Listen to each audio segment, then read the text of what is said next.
what would you say would be a key takeaway for associations really looking at what's hot going forward as they plan their 2022 and beyond events? So I think I kind of, we went into detail. So I kind of would like to elevate a little bit, the finding. And the finding is something that I keep on sharing with as many people as I can. It is basically, it's that motto that says, you remember that motto that says, if you keep on doing what you always did, you're going to get what you always got. And I think this is broken. I think this is not true anymore. So in the field of events, if you're kind of looking at 2019 and 2022, and you're aiming at doing the same in 2022 or 3 or 4 as what you were doing in 19, I'm afraid that you're not going to be successful. I kind of really think that if you keep on doing what you always did, you will not get what you always got.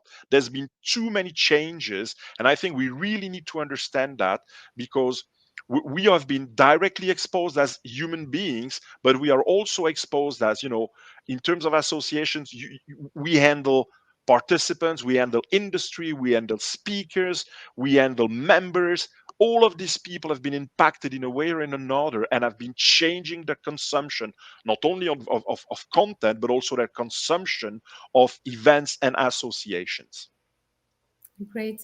And the final question that I like to close off with is more of a personal one. Who inspires you and why? Oh, so that's where I should be mentioning, some famous person, and say, well, they're very inspirational and so on. Thinking about it, I'm going to be a bit disruptive here. Is that really the person that inspires me every day is my son.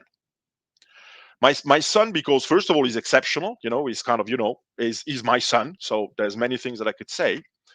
But he's also representing some sort of a generation that we're trying to learn from them, but trying to teach them. And I think that today I'm always surprised to see what I think about my son, and how he's demonstrating that I got it right, but only 70-80%. Because if we look at tools as an example, that I'm permanently surprised by the fact that, I'm he shows me TikTok, and I go on TikTok and I go, oh, that's fine. You could see videos of people and blah, blah, blah. And in reality, his generation, he's 16 years old. His generation is not at all using TikTok for that. They're using it as a messaging system. So they're using it in a totally different way. And in reality, I think that we, collectively, the 30 years old, the 40 years old, the 50 years old, are managing a world that they are the only one to consume and understand fully.